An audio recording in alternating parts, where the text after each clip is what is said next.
And I can say that because I've lived it. Tell you the story of a 14-year-old Hispanic kid that was homeless after his uncle could no longer care for him. And Sheila Younglove and her family stepped up and took me in and raised me. And now I have a family. So all those ideals that she talks about providing for families, about making sure families have resources to live, she's already done that. For her, there were actions. They were not merely just words. And she continues to be my family. She's my mom, and she continues to motivate me. She's one of the hardest working persons I've ever met. You know, she, while raising me and my brother Zach, not be here today, she was going to college. She was going to law school.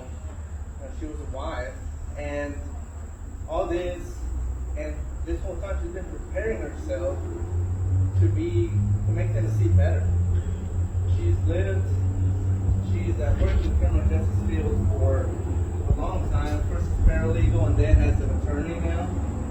And so she knows the criminal justice field is broken. And I can say that because I work in it. I've worked in it since I graduated university. This whole law and order, lock up, throw away the keys, that doesn't work. Research is there. 30 years of data at least since this policy started, and they just don't work. It breaks families up. It creates a cycle that's difficult to break. So I know that Sheila Younglove is for evidence-based criminal justice reform. I know she is for the family because she's lived that. Now I can stand here and tell you on and on about why I think she should be your next senator, but I'll go ahead and just give her the opportunity to stand up here and tell you about that herself. Now, I'd like to introduce my mother and your future state senator, Sheila Younglove.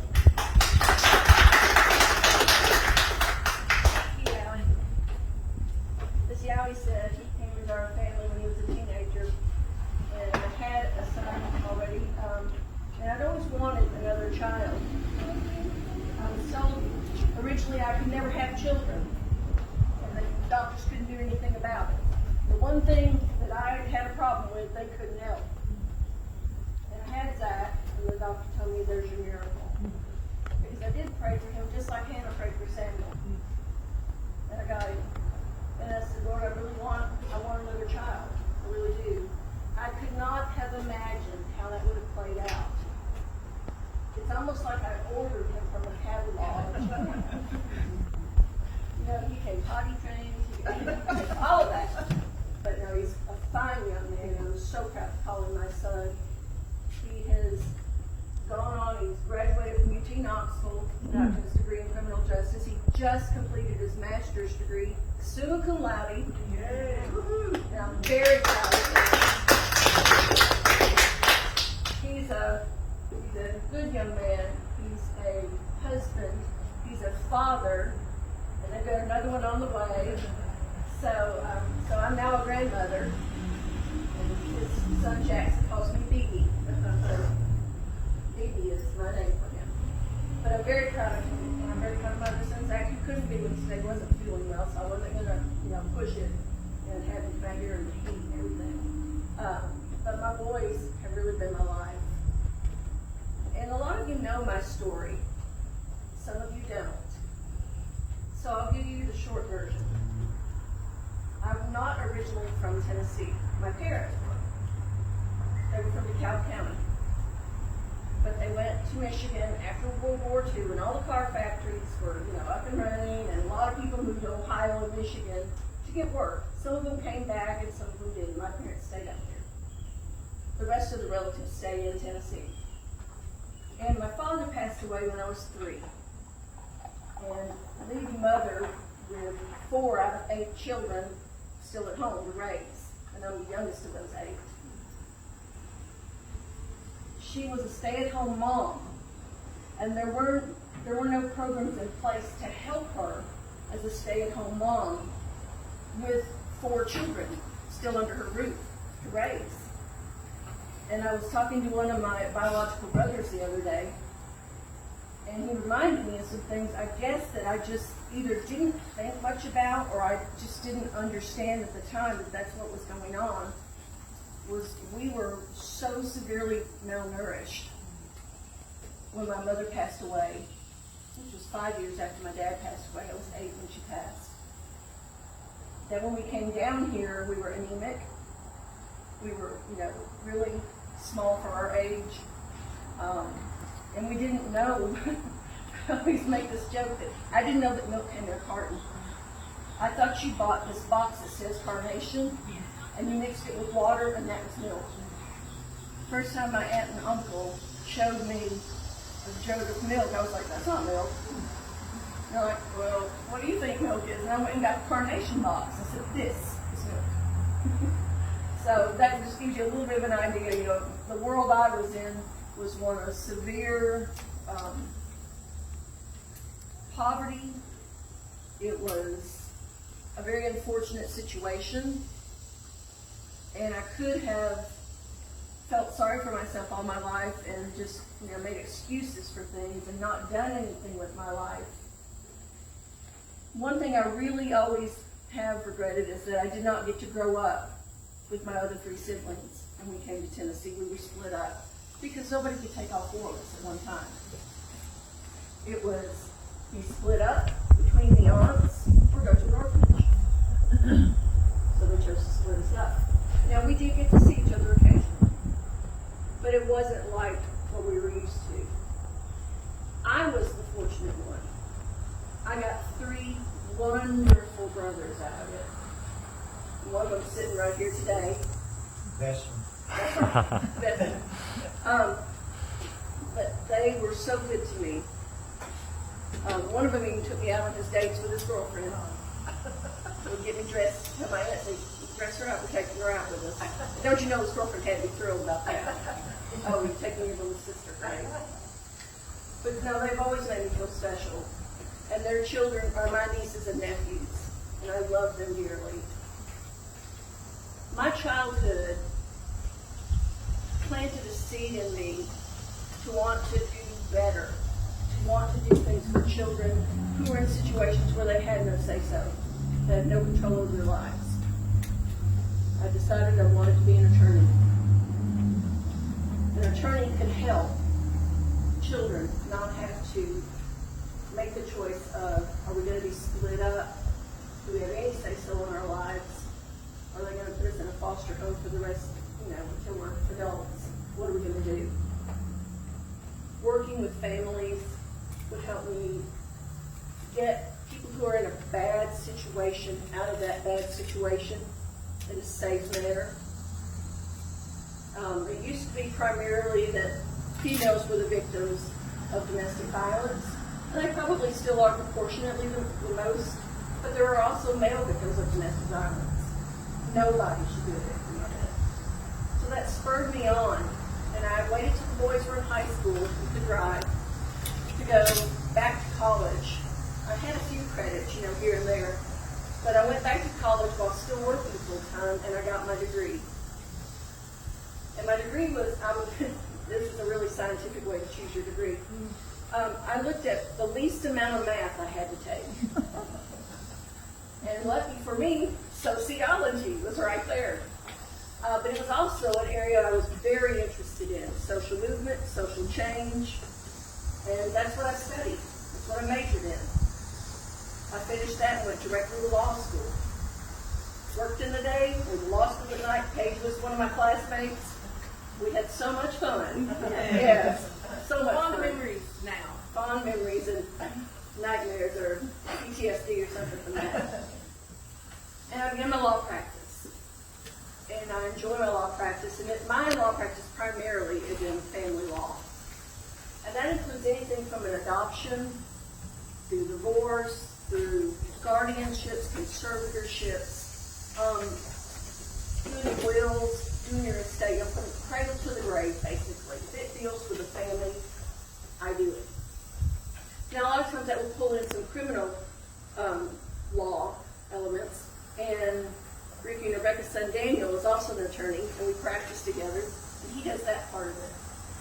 And I've observed firsthand, growing up and working as a paralegal and as an attorney, watching my son do his work, watching my nephew defend people, how it is so disproportionate, socioeconomically, racially, and also depending on what part of the country you're in, what county you're in. So I thought, I want to do more, but how am I going to do more? Again, little did I know, fate had something else in mind for me. Just as I got my son, just like I ordered him out of the catalog, I got a call from some local people who called themselves the Warren County Democratic Party.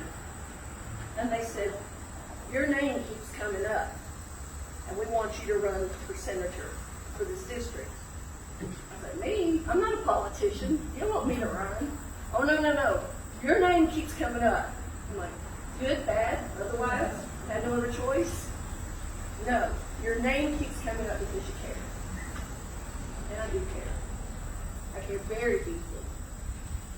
And I was talking to my campaign manager last night and my other son. I was like, what kind of tone do I want to set in my campaign kickoffs? Do I want to go with the Kennedy-esque, ask not what your country can do for you, ask what you can do for your country? Or do I go with I don't want to make nice and I don't want to back down? What do I want to do with this? I think it's a blend. I believe that when Tennesseans put their mind to it, we can accomplish great things. And so that's where I want to come from, is that place of we can do this. It's not impossible.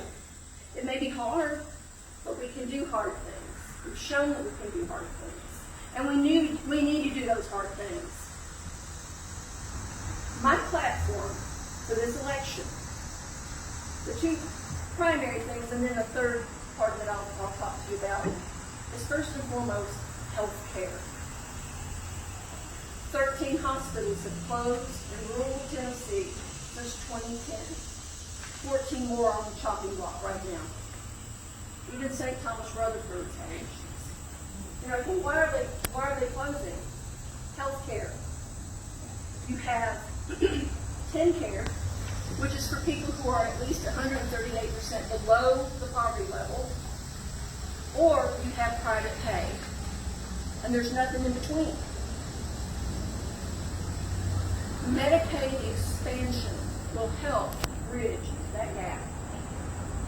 Now, in 2014, Governor Haslam, who was, as you know, a Republican governor, proposed Insure Tennessee for us to bring Medicaid expansion in. At that time, the federal government, paid 100% of the cost. It would have cost us a thing. It got voted down. And why did it get voted down?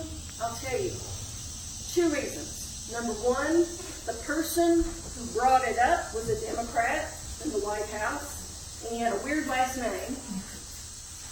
And then the second reason was because my opponent voted against it because she didn't like Governor Haslam. She had a grudge. And I won't back down off of that. She actually stabbed him in the back on it. She was one of 4 senators in Tennessee that stabbed the governor in the back on it because they didn't like him. And it hurt rural Tennesseans who can't afford insurance. Now, you say, okay, how does that deal with the hospital? Well, let's connect those dots. When you don't have health insurance, what do you do when you get sick? You go to the emergency room because they can't turn you away. They would treat you for things that regularly your family doctor would treat you for. But when you don't have a family doctor because you don't have any insurance, you go to the ER. Well, the hospital doesn't get reimbursed for any of that. They lose that money. And so that's happened so much in rural Tennessee, the hospitals are closing. They can't afford to keep their doors open. With Medicaid expansion, they can. Now the federal government pays 90% of that. Now, my incumbent's name is Janice Bowling. Bowling said, well, we don't want that because that 10% that's left will raise your taxes. So she's voted against it each time. Well, the hospital association stepped in and said, hold on, we'll pay that extra 10%. Taxpayers don't have to. The hospital association, that's how much they want it here. Why wouldn't you do that? Now, that's not going to solve every problem, but it's a darn good start. So I'm very much in favor of bringing Medicaid expansion to our state to help some people that are between that 137th% below the poverty line and bring it more towards the middle so that many more people are covered with health care. My second part of my campaign regards education. It is not my calling to be a teacher, and I know this. It is my calling to be an attorney and an advocate. That is what I do best. And I'm not afraid. I'm not afraid to stand up for you. I'm not afraid to get up in somebody's mustache if I have to and fight for you. They don't scare me. My knees may shake and my voice may quiver, but I am not afraid of them. And I'm not afraid to tell them what I think. And I can thank Ricky's mother for that. My aunt, Milas, you did not wonder where you stood with her. But there's one thing I can say, is if you kind of wondered, she would alleviate all that when you stood. She said what she meant, and she meant what she said. Sometimes it might not have been the most eloquent way, but she said what she thought. She didn't lie to you. I will do the same. I'm not beholden to anyone. I'm running for the Democratic Party, but guess what? If there's another Democrat and I think they're doing something shady, I'll call them out on it. I'm not afraid of them. I'm not a resume builder. I don't have to be afraid of anything. But in education, we are number 46 out of 50 states on per student funding in education in our public schools, K-12. That's a disgrace. 46th in the nation. How did we get here? Well, we're not giving the schools enough money so that the teachers can have what they need in their classroom, and that per student funding means that they don't have enough equipment and supplies and things of that nature for their classrooms. Teachers are spending between $500 and $1,000 a piece out of their own pockets to make sure they have what they need in their classroom every year. Now, they do have a fund that they can ask for these amounts for, but it is my understanding from speaking with the director of the Tennessee Educators Association and some other school teachers here and in Coffee County that the red tape you have to go through to get that money is crazy. There should be no reason that there's red tape. The money should be there. Tennessee can be a beacon. And I think we can start it in our own district. Did you know that we're the largest geographical district in the state? And we have some of the most rural counties in the state. There are 7 counties in this district. You've got Warren, Van Buren, Coffee, Grundy, Franklin, Marion, and Sequatchie. It's not populated heavily, but there's a lot of land there. So we've got to get more funding in for our schools, and we can do that, and I've got a way to do that. We've also got to pay our teachers a living wage. They've gone to school, they're still paying off their student debts, working 2 and 3 jobs, just so they can afford to do what they were educated to do. Now that's a shame. Some of them are leaving. In fact, the statistic right now is that new teachers in our district only last 2.5 to 3 years because they can't make enough money to even make ends meet, while still paying off their student loans. That's insane. We've also got something I'm adamantly against, and which Bowling has consistently voted in favor of: vouchers. And I didn't really understand a whole lot about vouchers until just maybe 3 or 4 years ago.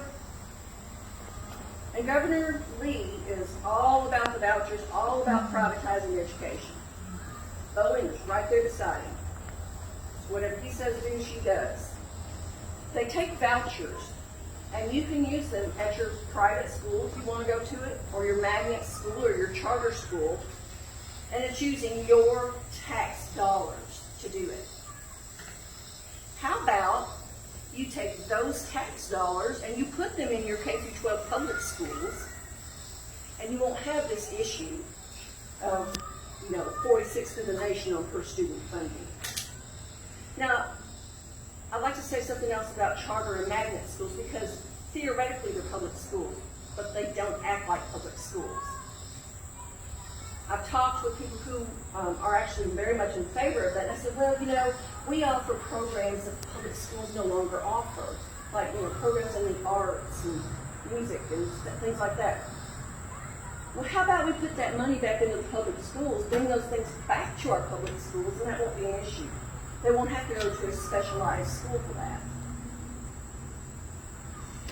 That's some of the way that we can actually bring money back into our education system, so that Tennessee is a beacon and a shining light in the country for education.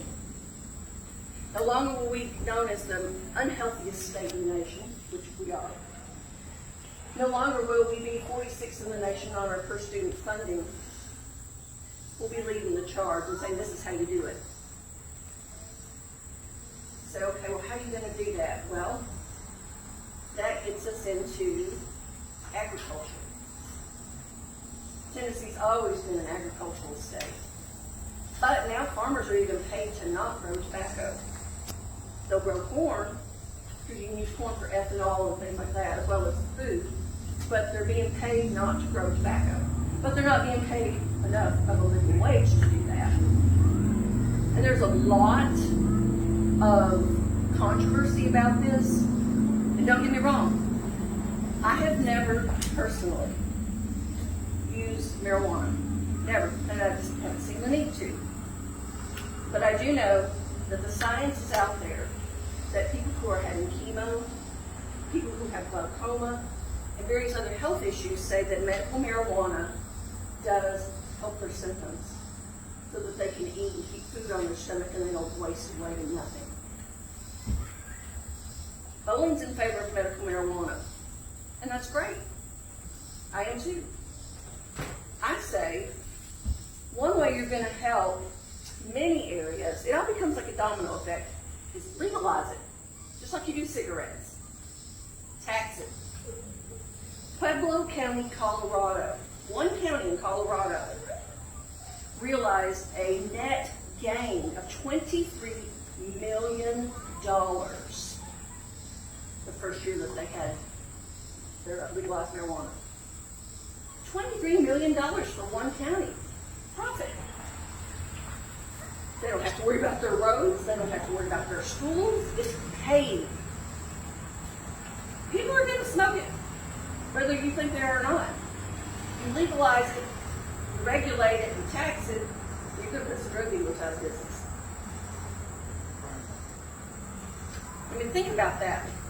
Why would I go to a drug dealer and risk an arrest when I can just go buy it at the store if I'm, the right age? Just like cigarettes, it's what, 21 now? So I'm just saying that's one of the ways. But I want you to think about something else. I'm giving you my first two platforms, healthcare and education. The third platform is I am adamantly opposed to a bill that came up on the Senate floor in January that Bowling had proposed.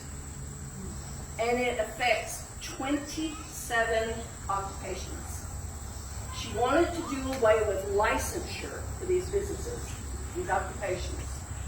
And she wanted it to be that if you got people in one of these businesses to do your, whatever you needed, you'd sign a waiver of liability. What she didn't explain was you're signing away your rights in case they screw something up. She got so much blowback on that she threw it into the subcommittee and said, oh, no. They misunderstood, they misquoted me, they misrepresented it. I didn't mean for it to go out in that form. I mean, it needs an amendment. It's in subcommittee, so it's killed. You don't bring something to the Senate floor unless you're ready to vote on it. You put it in subcommittee, it can always come back out. It ain't dead till it's dead. And you say, well, how does that affect me? Well, it affects every single one of us in some way. Because she wanted to remove licensure requirements for beauticians, barbers. I don't want to go to somebody who doesn't know what they're doing and have irreparable damage done to my scalp, chemical burns, because they don't know what they're doing. They don't have to have a license, so they don't have to maintain the standards that somebody who went the distance, went to school, knows what they're doing. Diana's daughter is a beautician. Dessa knows what she's doing, and she has to maintain her licensure. She has certain sanitary precautions she has to take to maintain that licensure. Under that bill, you just have a little, oh, here's the waiver, you sign this, whatever. And most people don't understand, the ramifications of that. If Dessa were not licensed and she didn't know what she was doing, but said, hey, I'll open up my hair shop. I've seen horrific pictures of people who have had their scalps literally burned away with chemicals from somebody who didn't know what they were doing. Let's also look at funeral directors. Danny's a funeral director. Embalmers. Those were on the list too, people that didn't have to have a license. I don't know about you, but I don't want my loved one being put in a box for you to see them, and then when your head's turned, they empty them out to another one and reuse that casket, and they're not taking all the precautions that they need to, and they're ripping you off. It also looks at accountants, contractors, home inspectors, home appraisers, realtors, people who do termite inspections and termite treatment, things of that nature. Just think how you could rip somebody off. If you put those together, an accountant that was not licensed could do a fake profit and loss statement for a contractor who's not licensed to take to a bank to get funding to build a house or a subdivision, and they wouldn't build it to code, and there'd be a bunch of people paying a whole lot of money for some crappy houses that has scam written all over it. But now she's blowing back and she's like, oh, no, you misunderstood me. No, we understood English and we understood that. I'm fully against it. If it ever passes, it will be because it's over my dead body. I will rail against it. I'm taught to advocate, and I want to advocate. And so, although we're few in number today, I'm going to issue a challenge to Bowling to debate me on these issues. Let's see if she'll do it. We'll put it on Facebook. Janice Bowling, I want you to debate me. I'm not afraid. My knees may not, and my voice might quiver, but I'm not afraid. And I want to represent you. I'm asking for your vote. It's very, very, very important that you will vote, because your vote does count. This is one of those times when it's more important than ever that you vote.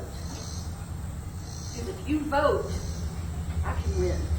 And if I can win, we can bring a healthier Tennessee, a more well-educated Tennessee.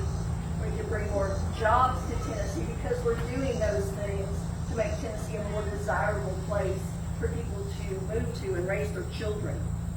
And that's what we want to do. If you would like today, you can contribute to my campaign. That is one of the worst things about campaigning. I hate asking for money. But it's necessary because I've got to get word out, because there's people in our counties that don't even have internet. Now the fiber's there, but the service is not there. And a lot of elderly people don't have it anyway because they're like, I don't understand that, so they're not going to do it. But I've got to send them information in the mail because I'm not allowed to go knock on their door right now because of this pandemic. But I can send them something in the mail and say, please vote for me. This is what I stand for. But they're not letting me do that for free. You don't get it on your good looks. You gotta pay money for those sorts of things. So I'm asking you all to please consider donating to my campaign. Some of you already have, and I appreciate you more than you know. But we're at a critical juncture now. We really are on the home stretch right now. You know, I had enough to get me through the primary. Now we're going full force. I've got to have my happy face showing everywhere, greeting people as much as I can, and asking for their vote so that we can have what we need and what we deserve as a state and as a district. And we can show that Tennessee is not just a bunch of hillbillies like a lot of people would like to think. No, we're educated people. We are compassionate people. We're hard workers. We want to work. And we're going to do it. So thank you very much. And you all enjoy the refreshments. If you want to make a donation today, just see Joseph. He can take care of that for you. And if you have any questions for me, if I don't know, I'll tell you I don't know. I'm not afraid to say that. I will find the answer for you. So if anybody's got any questions, I'm really ready to take them now.